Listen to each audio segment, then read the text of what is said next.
Sir দুঃখিত, আমি অনিচ্ছাকৃতভাবে করে ফেলেছি। অনিচ্ছাকৃতভাবে? তুমি কি অন্ধ? তুমি কি এই কোটটির মূল্য জানো? আমি এটা ফ্রান্স থেকে 20 লক্ষের বিনিময়ে আমদানি করিয়েছি। বিষয়টাকে বড় বানাবেন না স্যার। আমি এখানে চুপচাপ চলে যাব স্যার। তুমি চলে গেলে এই স্যুটটার জন্য কে জবাব দেবে? কে পরিশোধ করবে? তোমাকে এর জন্য জবাবদিহি করতে হবে, না হলে তুমি কি করবে? কে এই নতুন ঝামেলা? এখানে কে ঢুকতে দিল? এই রেস্তোরাঁর মান এতটাই খারাপ হয়ে গেছে? এখনই এই মুহূর্তে আমার বউকে ক্ষমা চাইবে। অভিনব প্লিজ, কে? আমি? আমাকে ওর কাছে ক্ষমা চাইতে হবে? দয়া করে আমার কথা শোনো অভিনব। উনি বিগ ইন্ডাস্ট্রিজের মালিক। আমার মনে হচ্ছে তুমি আমার কথাটা বুঝোনি। তোমাকে এক্ষুনি আমার বউয়ের কাছে ক্ষমা চাইতে হবে।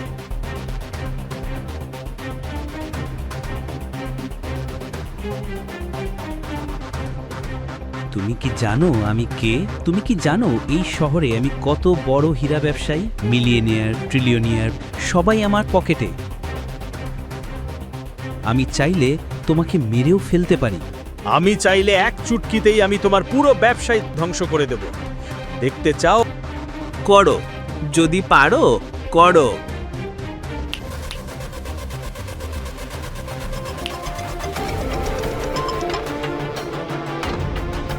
আমাদের কোম্পানির শেয়ার পড়ে যাচ্ছে। কি হয়েছে বাবা? তুমি একজন বড় লোকের সঙ্গে কথা বলছো। ও আমাদের সাম্রাজ্য উল্টে দিয়েছে। এখনই ওর কাছে ক্ষমা চাও, না হলে কাল থেকেই আমাদের রাস্তায় নামতেই হবে।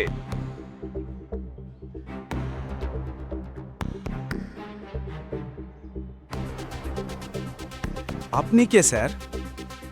যদি অভিনব এত বড় লোক হন, তাহলে কেন তাকে সারাদিন রাত ডেলিভারি বয় হিসেবে কাজ করতে হয়? অভিনব হচ্ছে এক জামাই। তার শাশুড়ি তাকে কাজের লোক বানিয়ে রেখেছিলেন।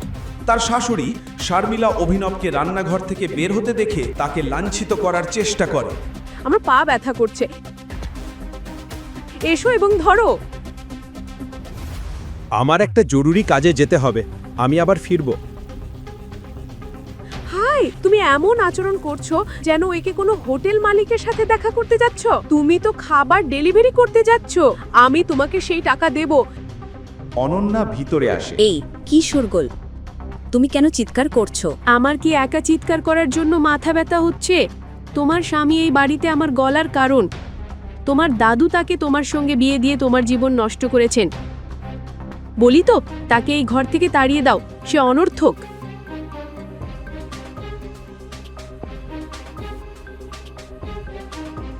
অভিনব, উনি যা বলেছেন তাই করো এবং চলে যাও। না অনন্যা, আমার একটা জরুরি কাজ আছে, আমি ফিরে এসে এটা করব। অভিনব বাড়ি ছেড়ে দ্রুত বেরিয়ে পড়ল। শারমিলার ক্রোধ বেড়ে গেল। ওকে ফিরে আসতে দাও। এই কুকুরটার একটা জায়গা আছে। যদি আমি এই ভিখারি কুকুরটাকে ঘর থেকে না তুলে ফেলি, আমার নাম শারমিলা নয়। অভিনব শারমিলা তার শাশুড়িকে কিভাবে সামলাবেন? তিনি কি শাশুড়ির কাছ থেকে পালিয়ে গেলেন? এরপর কি হলো? অভিনব চেন্নাই শহরের সবচেয়ে বড় হোটেল সাফায়ারে এলো।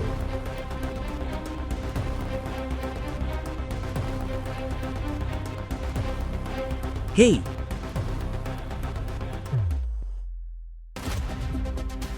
নিচু মানের, থামো। ঠিকানা বদলাতে এসেছো কি? কে তোমাকে ভুগতে দিল? বেরিয়ে যাও। অভিনবের পুরনো শার্ট, ছেঁড়া জুতা আর এই সব কিছুকে নিচু চোখে দেখল সিকিউরিটি। আমি আকরম স্যারের সাথে দেখা করতে এসেছি, অনুগ্রহ করে আমাকে ঢুকতে দিন। তুমি আকরাম স্যারের সাথে দেখা করতে এসেছো? তুমি তো বাথরুম ধোয়ার যোগ্যও নও। তোমাকে দেখলেই বোঝা যায়। বেরিয়ে যাও,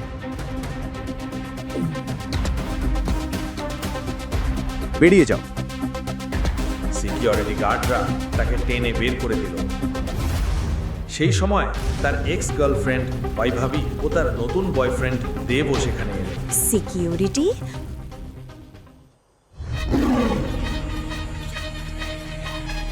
তোমরা তো শুধু তার মতো ভিক্ষুকদেরই খাবার দাও, তাই না? আমার মনে হয় ও হয়তো ক্ষুধার্ত, কিছু অবশিষ্টাংশ থাকলে ওকে দিয়ে দাও। ও হয়তো ক্ষুধার্ত। অভিনব বৈভবীকে দেখে যতই রাগ করুক সবকিছু লুকাল।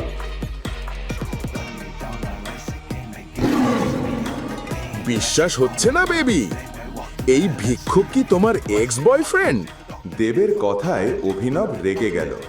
অভিনব একটি পদক্ষেপ এগোলে হোটেলের প্রবেশদ্বারে একটি বিলাসবহুল গাড়িটা এসে থামল। গাড়ি থামতেই হোটেলের সব গার্ড লাইন ধরে দাঁড়ালো। বিক্রমন হোটেল মালিক বিলাসবহুল গাড়ি থেকে নামলেন। হোটেলে ঢোকার সময় বিক্রমন সেখানে জমায়েত দেখলেন। তিনি সিকিউরিটি গার্ডদের জিজ্ঞেস করলেন, লবিতে কি গোলমাল? স্যার, ও আপনাকে দেখতে চাইছিল। আমি এখনই সাফ করে দিচ্ছি স্যার। আমি কতবার বলেছি এভাবে লোক ঢুকতে দাও কি করে? তাকে ধরে বাইরে ফেলে দাও। আকরামের কথা শুনে সিকিউরিটি গার্ডরা যখন তাকে টেনে বের করছিল,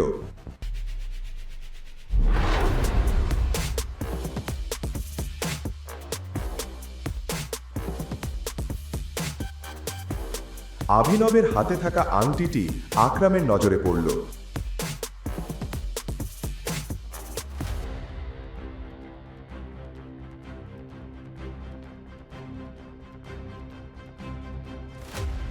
সিকিউরিটি, সিকিউরিটি, ওর হাত থেকে তোমরা হাত নামাও। এরপর যা ঘটনা ঘটল সবাইকে তাক লাগিয়ে দিল। টাইগার, আকরাম আংটিটা দেখে অভিনবের সামনে হাঁটু গেড়ে বসলেন।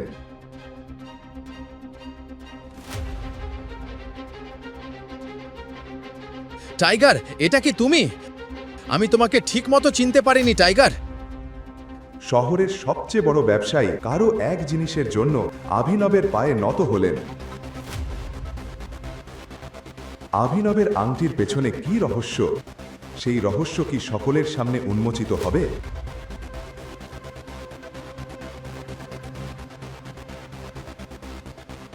পরের দিন অভিনব অনন্যার অফিসে দুপুরের খাবার দিতে গেল।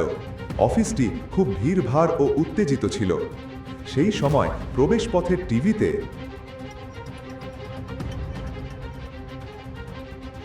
Breaking news! সরকার টেন্ডার পাওয়ার পরও অর্থের অভাবের কারণে এখনো ব্যবসা শুরু না করা ভেদিকা ইন্ডাস্ট্রিজকে অভিযোগের মুখে পড়তে হয়েছে। যদি তারা সংখ্যাগুলো ভালো দেখাচ্ছে না। যদি এভাবেই চলতে থাকে কোম্পানি দেউলিয়া হয়ে যাবে। আমাদের হাতে বেশি সময় নেই। চিরাগ, অনন্যার বন্ধু ও ব্যবসায়িক অংশীদার। অনন্যার দাদু হারদেব পাল সিংহের বুদ্ধিতে তিনি কোম্পানিটি তুলে নিয়েছিলেন। এরপর বন্ধু চিরাগ অংশীদার হিসেবে এসেছিলেন এবং তিনি অনন্যাকে জীবনসঙ্গী হিসেবে চেয়েছিলেন। কিন্তু তার আগে কোনো অজানা কারণে অনন্যাকে এই গরিব ডেলিভারি বয় অভিনবের সাথে হারদেব পাল সিং বিয়ে করে দেন। অনন্যা অনেক কষ্টে আছেন। সেই সময় কোম্পানির সিএফও কার্তিক তার সাথে কথা বলে। অনন্যা, কোনো বিনিয়োগকারী আমাদের টেন্ডার ফাইনাল করতে সাহায্য করছে না, আর ব্যালেন্স শিটও ঠিক দেখাচ্ছে না। যদি এভাবেই চলে কেউ আমাদের কোম্পানিকে দেউলিয়া হওয়া থেকে আটকে পারবে না। কার্তিক, শুধু আমি জানি আমার দাদু এই কোম্পানি তৈরি করতে কতটা পরিশ্রম করেছেন। সেটা 1 মিনিটে কিভাবে ঘটে? তুমি কি কোম্পানিটা এভাবে ছেড়ে যেতে পারো? তুমি কি বলছো বোঝো? তুমি এভাবে ছেড়ে যেতে পারবে না। কেউ তো দয়া করে কিছু করো। অনন্যা, তোমার দাদা একবার আমাকে পুরনো এক শক্তিশালী সহযোগীর সাথে যোগাযোগ করিয়ে দিয়েছিলেন। আমি কি তাদেরকে বিনিয়োগ করার জন্য বলি? ওহ না স্যার, অনুগ্রহ করে এখানে অতীতের কিছু আপডেট নিয়ে আসবেন না। এই সংবাদ শুনলে কেউই আমাদের কোম্পানিতে বিনিয়োগ করবে না। কার্তিক, তোমার প্ল্যানটা শুনি। রবি কুমার অনন্যার দাদুর পুরনো বন্ধু হারদেব পাল সিংয়ের সময় থেকেই এই কোম্পানিতে কাজ করে আসছেন। হারদেব পাল সিং থাকা অবস্থায় তিনি কোম্পানির গুরুত্বপূর্ণ সিদ্ধান্তের একটি বড় অংশে ছিলেন, কিন্তু এখন তিনি এখানে কেবল নামমাত্র অ্যাডভাইজার কাজ করেন। Good morning লোবো। চুপ করো। কি লোবো, আজ অফিসটা এত ব্যস্ত কেন? তুমি সব সময় বাড়িতে চাকরের মতো কাজ করো। তুমি খবর দেখছো না? তুমি যে এত বড় শিল্পপতির জামাই, তুমি কি তোমার ব্যবসা নিয়ে ভাবতে পারো না? ব্যবসা সম্পর্কে যতটা জানি তা যথেষ্ট। কি হয়েছে? টিভি দেখো। Breaking news! সরকার টেন্ডার পাওয়ার পরও অর্থের অভাবের কারণে এখনো ব্যবসা শুরু না করা ভেদিকা ইন্ডাস্ট্রিজকে অভিযোগের মুখে পড়তে হয়েছে। হ্যাঁ ম্যাম, আমি এখনই আসছি। আমার কাছে ফাইল আছে, আমি নিয়ে এসে দিচ্ছি। Okay ma'am. লোবো, অনন্যা কোথায়? আমাকে কনফারেন্স রুমে ফাইলগুলো দিতে হবে অনন্যা ম্যামের কাছে। অনন্যা কোথায়? অনন্যা কোথায়? তুমি লাঞ্চ ব্যাগটা এখানেই রেখে দাও এবং চলে যাও। হে অভিনব, অভিনব! অনুমতি ছাড়া অভিনবকে ঢুকতে দেখে সবাই অবাক হয়ে গেল। কেবল তাই নয়, সবাই জানে অভিনব হলো ওই অকেজো জামাই যে শাশুড়ির ঘরে থাকে। আমার তোমার সাথে একটা গুরুত্বপূর্ণ বিষয়ে কথা বলতে হবে। অভিনব, বেরিয়ে যাও। অনন্যা, আমি এই সমস্যাটা সমাধান করতে পারি। আমার একটা আইডিয়া আছে, আমাকে 5 মিনিট দাও। হেই, এখানে কি চলছে? মপিং করার লোকেরা কি ব্যবসার আইডিয়া দিতে এসেছে? আমি জানতে চাইছি তুমি ব্যবসা সম্পর্কে কি জানো। অনন্যা, আগে ওকে চাকরি থেকে বের করে দাও। ও সব সমস্যার কারণ। তোমার সাহস কিভাবে হলো? সিকিউরিটি, ওকে বাইরে বের করে দাও। স্যার, বাইরে যান। তখন লোভ এবং চিরাগকে সে অনুরোধ করল। স্যার, অনুগ্রহ করে শান্ত থাকুন। আমি এই ব্যাপারটা দেখে নেব। তুমি ফাইল এনেছো? আমাকে দাও। আমি ফিরে এলে ওকে এখানে দেখতে চাই না। রাগ করে চিরাগ কনফারেন্স রুমে ফিরে গেলেন। ওকে ছেড়ে দাও। তুমি কি জানো ও কে? ও চোর না, ও তোমাদের অনন্যা ম্যাডামের স্বামী। ভুলে গিয়েছো? বেরিয়ে যাও। দুঃখিত ম্যাম। ধন্যবাদ লোবো। ভালো হতো যদি ভেদিকা আর তার মা তোমার মতো ভালোবাসা দিত। তুমি কেন এভাবে বলো অভিনব? আমার সঙ্গে এসো এখনই। অভিনব, ভুল বুঝবে না। তুমি একজন ডেলিভারি বয় এবং একজন হাউসব্যান্ড। তুমি কি করে এত বড় কোম্পানিকে সংকট থেকে বাঁচাতে পারবে? আমি জানি না কিভাবে লোবো, কিন্তু আমাকে এই কোম্পানিটা বাঁচাতে হবে। এটা জরুরি। আমার এই কোম্পানির শেয়ার হোল্ডারদের তালিকা দরকার। আমি এমন একজন ভালো মানুষের কোম্পানি নষ্ট হতে দেব না। এটা কি হচ্ছে অভিনব? তুমি কি আমার সঙ্গে খেলছো? তুমি তো সব কিছু দেখছো যা ঘটছে। তুমি যে সব ফাইলের কথা জানতে চাইছো সেগুলো কনফারেন্স রুমে আছে। চাইলেও আমি ভিতরে ঢুকতে পারি না। অভিনব, একজন আছেন, তিনি অবশ্যই তোমাকে সাহায্য করতে পারবেন। কে সেটি ম্যাডাম? রবি কুমার স্যার। তিনি আনান্নার দাদুর খুব কাছের ব্যক্তি। তিনি হরদেব পাল সিংহর খুব নিকটবর্তী। রবি কুমার একজন চেইন স্মোকার। তিনি প্রতি ঘন্টায় একবার বাইরে সিগারেট খেতে বের হন। তুমি এখানে অপেক্ষা করলে তুমি তার সাথে কথা বলে তাকে বোঝাতে পারবে। আমি খুব নিশ্চিত তিনি অবশ্যই তোমাকে সাহায্য করবেন। দেরি হচ্ছে অভিনব, আমি এখনই যাচ্ছি।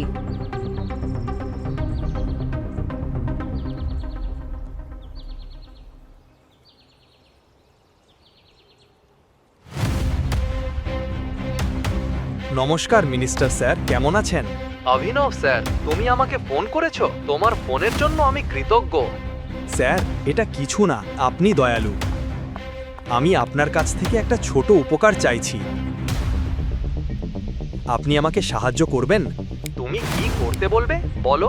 কিভাবে একজন দরিদ্র ডেলিভারি বয় অভিনব এমন একজন মন্ত্রীর সঙ্গে পরিচিত? কিভাবে মন্ত্রী অভিনবকে জানেন? তিনি কিভাবে একটি পরিচিত ব্যক্তির মতো কথা বলছেন? মন্ত্রী সাহেব, আমি আপনাকে 10 মিনিটে কল দেব। ধন্যবাদ। Ravi Kumar sir, India's number 1 private company ইগন প্রাইভেট লিমিটেড। যদি তারা অনন্যা ইন্ডাস্ট্রিজে বিনিয়োগ করে তাহলে কেমন হবে? কি? IGNOU private limited? স্বপ্ন দেখিও না অভিনব, তারা আমাদের কোনো সম্মান দেয় না। স্যার, হয়তো আপনি পারবেন না, কিন্তু আমি পারবো। অভিনব রবি কুমারকে একটি সহজ কথা বলল। রবি কুমার শুনে হতবাক হলেন। রবি কুমার তৎক্ষণাৎ অভিনবকে কনফারেন্স রুমে নিয়ে গেলেন। হেই, নিচু মানের, এখনো কি চলে যাওনি? চিরাগ, ভদ্রতা রাখো। অনন্যা, অভিনবকেও একটা সুযোগ দাও। ওর একটি ভালো পরিকল্পনা আছে। এখানে কতটা সিরিয়াস অবস্থা চলছে আর তুমি একজন জোকার নিয়ে এসে আমার সঙ্গে মজা করছো? তোমার কথায় খেয়াল রাখো, আমার এই কোম্পানিতে অভিজ্ঞতা তোমার বয়সের চেয়েও বেশি। অনন্যা, আমি যা শুনেছি অভিনব বলেছে তার একটি ভ্যালিড প্ল্যান আছে। হ্যাঁ, তোমার মতো করে সব করতে পারবে না। দুজনের মধ্যে তর্ক চলছিল।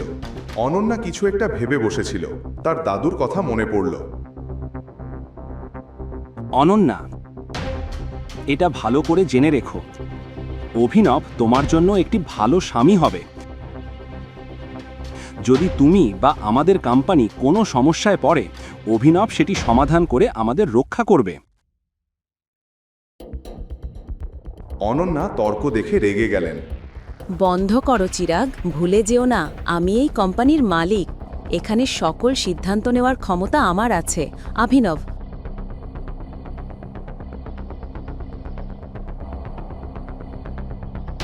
বসো এবং আমাকে তোমার প্ল্যান বলো। সারবেশ খুশি হয়েছিল বেদিকাকে কিশোরের প্রতি রাখতে দেখে। রবি কুমার অভিনবকে নিজের পাশে ডাকলেন।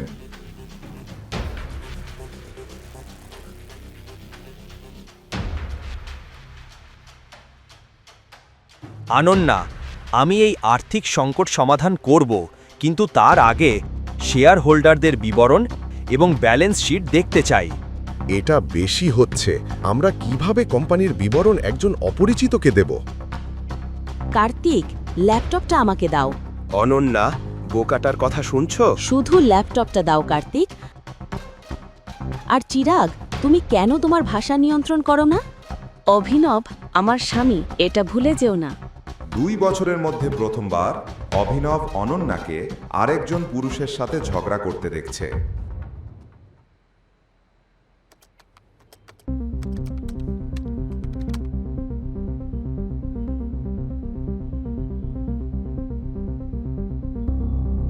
অনন্যা, আমি এই স্টেটমেন্টগুলোতে অনেক অনিয়ম দেখতে পাচ্ছি।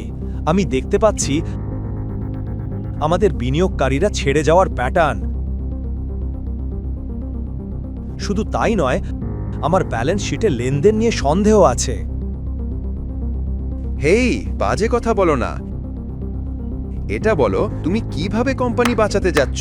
এই শেয়ার হোল্ডারদের কিভাবে নিয়ন্ত্রণ করতে যাচ্ছ? অনন্যা, আমি চাই কোম্পানির শেয়ারগুলো পুনঃক্রয় করতে। চমৎকার আইডিয়া। তুমি কি ভাবছো অভিনব? তুমি কি ভেবেছিলে আমরা এগুলো নিয়ে আলোচনা করব না? অভিনব, আমাদের কাছে এত ফান্ড কোথা থেকে হবে?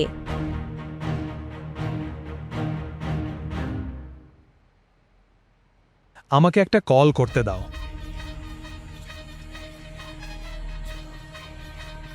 অভিনব তার ফোনে একটি নম্বর ডায়াল করল। তিনি যে ভঙ্গিতে কথা বলছিলেন তা শুনে অনন্যা সহ সবাই হতবাক। কার্তিক এবং চিরাগ চরমভাবে চমকে গেল। হ্যাঁ মিস্টার রত্না, এখন যা বলবো মনোযোগ দিয়ে শোনো। ইগন প্রাইভেট লিমিটেড ইন্ডাস্ট্রিজকে এখনই অনন্যা ইন্ডাস্ট্রিজে 500 কোটি টাকা ট্রান্সফার করতে হবে। তারপর পাবলিকভাবে ঘোষণা করতে হবে যে ইগন ইন্ডাস্ট্রিজ এবং অনন্যা ইন্ডাস্ট্রিজ একত্রিত হয়েছে। সবচেয়ে গুরুত্বপূর্ণ, এখনই আহুজা কর্পোরেশনের সমস্ত শেয়ার সম্পূর্ণভাবে কিনে ফেলো। ওকে, আমি পরে তোমাকে আবার কল করব। অভিনব, তুমি কে? অভিনব অনন্যাকে হাসি নিয়ে দেখল, কিন্তু ওর কাছ থেকে কোনো উত্তর পেল না। কিভাবে একজন ব্যক্তি যে হাউসবেন্ড হিসেবে বসবাস করছে এত চতুরভাবে ব্যবসা চালিয়ে ইগন প্রাইভেট লিমিটেডকে তার কোম্পানির সাথে মার্জ করতে পারল? দরিদ্র ডেলিভারি বয় সারবেশ কিভাবে সে দেউলিয়া অনন্যা ইন্ডাস্ট্রিজকে 500 কোটি টাকা বিনিয়োগে সাহায্য করল? একজন মানুষ যিনি পরিবারের জামাই হিসেবে দাসের মতো কিভাবে ভারতের সবচেয়ে বড় কোম্পানিকে বেদিকা ইন্ডাস্ট্রিজের সঙ্গে মার্জ করালেন? তুমি কি সত্যি মনে করো আমার বালরাজজির সঙ্গে দেখা করা উচিত? বালরাজের নাম শুনেই সে এখনও কাঁপছিল। আকরামও তার নার্ভাসনেস বুঝতে পেরেছিল। বালরাজজি? শুধু বালরাজ? তুমি তো টাইগার বন্ধু, আর জঙ্গলের সব প্রাণী টাইগারের নামের পরে জি লাগায়, কিন্তু টাইগার কখনো কোনো প্রাণীর নামের পরে জি লাগায় না। সন্ধ্যায় দেখা হবে, বাই। আকরামের মুখ থেকে এই কথা শুনে অভিনবের আত্মবিশ্বাস বেড়ে গেল। সে নিজেকে এমন এক টাইগার মনে করল যে খাঁচা থেকে বেরিয়ে জঙ্গলে প্রবেশ করেছে। পুরনো অফিস ছেড়ে অভিনব বাড়ি ফিরে এলো। সে মনে করতে পারছিল না শেষ কবে এমন করে নিজের বিছানায় আরাম করে শুয়েছিল।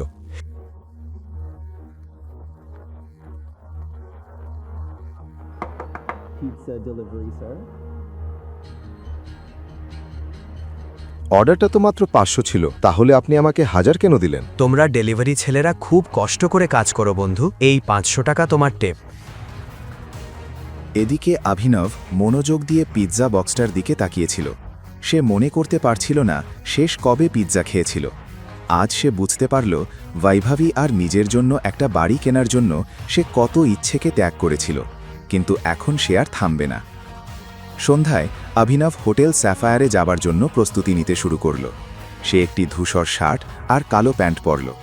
অভিনবের পরার জন্য এর চেয়ে ভালো কিছু ছিল না। বাইরে থেকে হোটেলটা দেখেই সে হতবাক হয়ে গেল। এত বড় হোটেল সে আগে কখনো এত কাছ থেকে দেখেনি। থামো, ভিতরে কোথায় যাচ্ছ? আমি ভিতরে যাচ্ছি, কি সমস্যা? ভিতরে যেতে চাও? কি মনে করছো আমি তোমাকে ভিতরে ঢুকতে দেব? আমি কেন ভিতরে যেতে পারবো না? চিফ সিকিউরিটি অফিসার তার পোশাক দেখে তাকে বিচার করছে।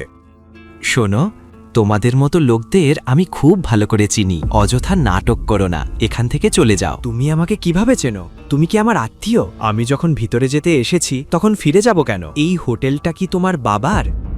বলো। এটা শুনে অভিনবের রাগ চড়ে গেল, কিন্তু সে রাগে কিছু করল না। লোকজনের নজর না টানার জন্য সে নিজেকে শান্ত রাখল। অভিনব 2 কদম পিছিয়ে গিয়ে ফোন বের করে আকরামকে কল করল। হ্যাঁ টাইগার, কোথায় আছো? আমি হোটেলের এন্ট্রান্সে আছি। আকরাম, আমাদের টেবিল নম্বর কি? টেবিল নম্বর? ওহ, এই হোটেলটা আমারই, টেবিল বুক করার দরকার নেই। তুমি ভেতরে গিয়ে আরামে বসো, আমি এক্ষুনি পৌঁছচ্ছি। আমি ভেতরে যেতে পারছি না, এখানে একটা সিকিউরিটি গার্ড দাঁড়িয়ে আছে। সে বলছে আমার মতো লোকদের ভিতরে ঢুকতে দেয় না। এই বোকাটাকে, তুমি একটা কাজ করো, আমি মাত্র 10 মিনিটের মধ্যেই পৌঁছে যাচ্ছি, তুমি অপেক্ষা করো, ঠিক আছে? আর এই অফিসারের জন্য আমি দুঃখিত। ঠিক আছে, কোনো সমস্যা নেই। কেন এত হিরো হতে যাচ্ছিলে? আমি তো বলেছিলাম তোমাকে ভিতরে ঢুকতে দেব না।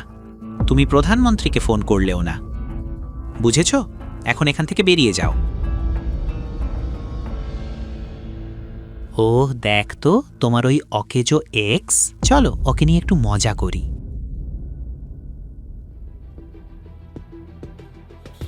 আমি ওকে কখনো আমার বয়ফ্রেন্ড বলেই মানিনি। তাছাড়া আমি আমার স্ট্যান্ডার্ডের নিচে লোকদের সঙ্গে কথা বলি না, বয়ফ্রেন্ড বলবো? কিন্তু এই ছোট লোকটা তোমাকে একটা উপদেশ দিতে চায়। মানুষের পরিচয় তার জিহ্বা দিয়েই বোঝা যায়। জিহ্বা সামলে কথা বলো, নইলে একদিন ওই জিহ্বাটাই তোমার জীবন নিয়ে নেবে। ওয়াও, কি কথা! হাততালি দাও, খুব ভালো। তাহলে নিজের পা কেন সামলাতে পারলে না? এখানে কেন চলে এলে? নেশা করেছো নাকি? একরাম আমাকে এখানে ডেকেছে।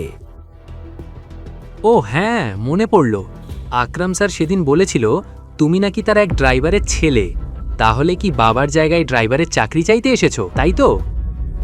ঠিকই, কিন্তু তোমার মতো গরিবকে তো ড্রাইভার হিসাবেও রাখবে না। তুমি এসে পড়েছো, মানে তোমাকে ডাকা হয়নি, নিজেই ভিখারির মতো চলে এসেছো। ভিখারির মতো? আমি নিজে আসিনি, আকরাম আমাকে এখানে ডেকেছে। আমি তো আগেই জানতাম লোকটা পাগল। ঠিক তখনই একটি চকচকে কালো দামি গাড়ি এসে থামল। সবাই গাড়িটার দিকে তাকালো। গাড়ি থেকে আকরাম নামল, আর তার সঙ্গে ছিল আরেকজন লোক।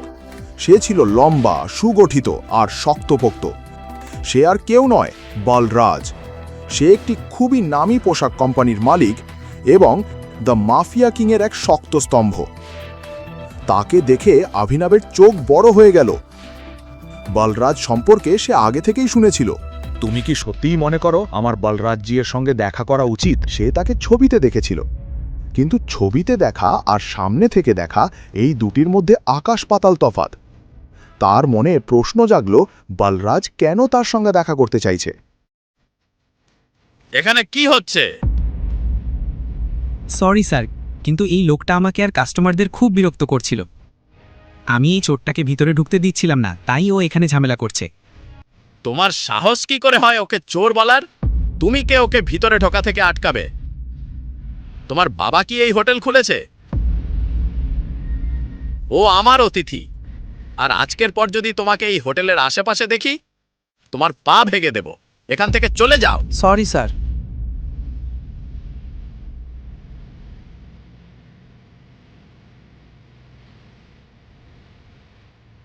সরি টাইগার, এই বোকাটার জন্য। আসলে আজকাল ছোট মানুষই ছোট মানুষের শত্রু হয়ে যাচ্ছে। চলো ভেতরে যাই। আকরাম ইশারা করলো অভিনবকে তার সঙ্গে ভিতরে আসতে। অভিনব আকরামের পেছনে পেছনে হাঁটছিল। সে অনুভব করছিল ভারী পায়ের শব্দে বলরাজও তার পেছনে আসছে। কিছুক্ষণ পর তারা হোটেলের একটি বিলাসবহুল ঘরের বাইরে এসে পৌঁছালো। ভিতরে ঢোকার আগে হোটেলের ম্যানেজার এসে বলল, good evening sir, welcome sir. আপনাদের জন্য কিছু আনবো? একটা কাজ করো, এখানে যত ধরনের লিকার আছে তার একটা লিস্ট আমাকে দাও।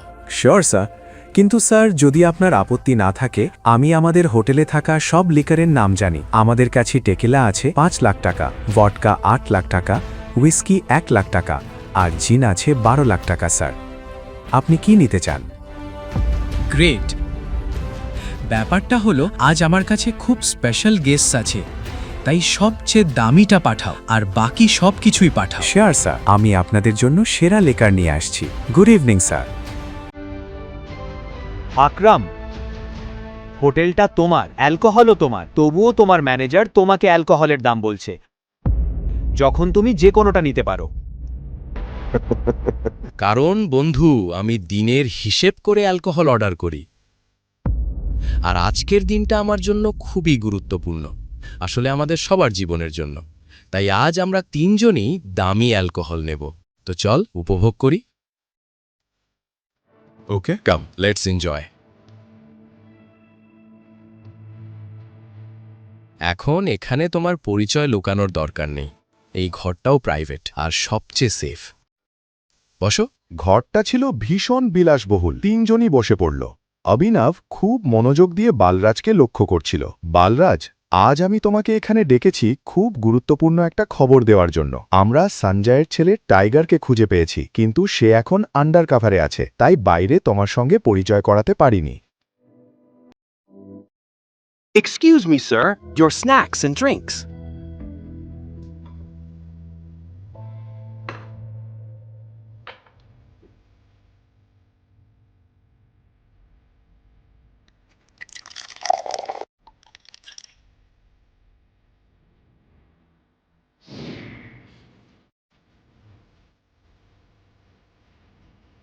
Sure. Cheers. Cheers.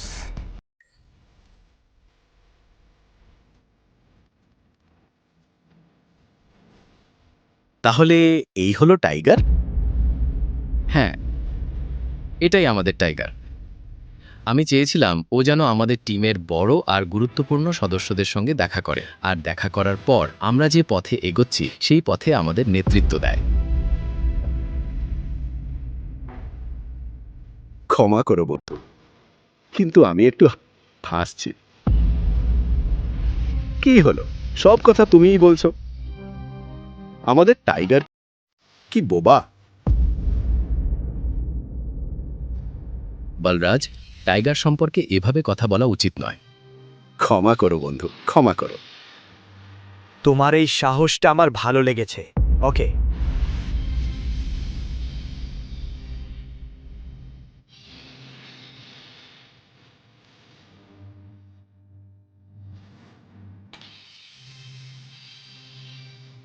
তুমি বস হতে পারো, কিন্তু ভুলে যেও না তুমি কার সামনে বসে আছো। আমি টাইগার। টাইগার না চুপ করে থাকে, না নরমভাবে কথা বলে। টাইগার সরাসরি গর্জন করে।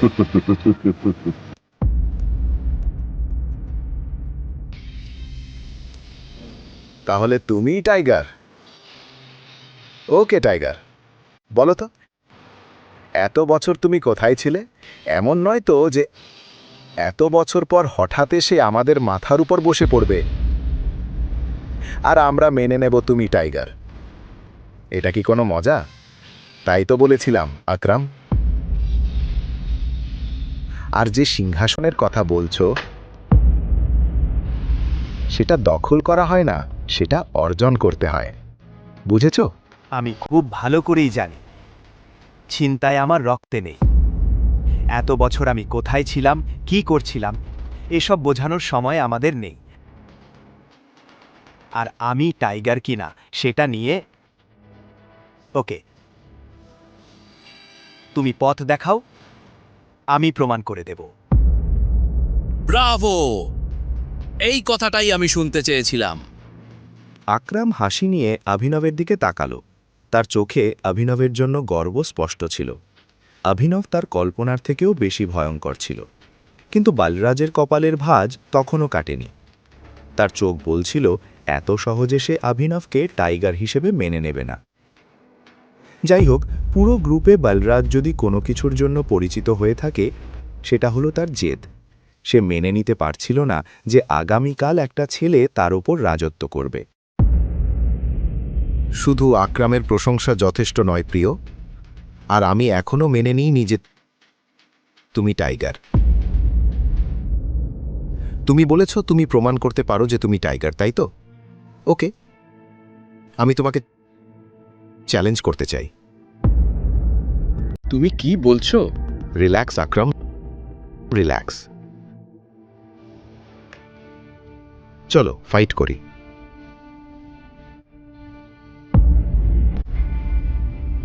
যদি তুমি জিতো, আমরা মেনে নেব তুমি টাইগার, কিন্তু যদি হারো, তাহলে আমাদের কাছ থেকে কিছু টাকা নিয়ে গুরগাঁও থেকে অনেক দূরে কোথাও গিয়ে সেটেল হয়ে যেও। বলরাজ, তুমি কি বলছো? এটা ঠিক নয়।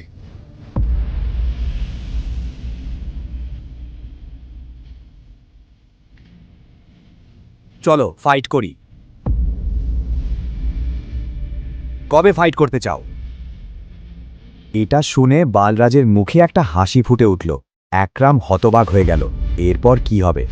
সত্যি কি ফাইট হবে? অভিনব কি বালরাজকে হারাতে পারবে? এসব জানতে শুনতে থাকুন রিটার্ন অফ টাইগার, শুধুমাত্র পকেট এফএম অ্যাপে।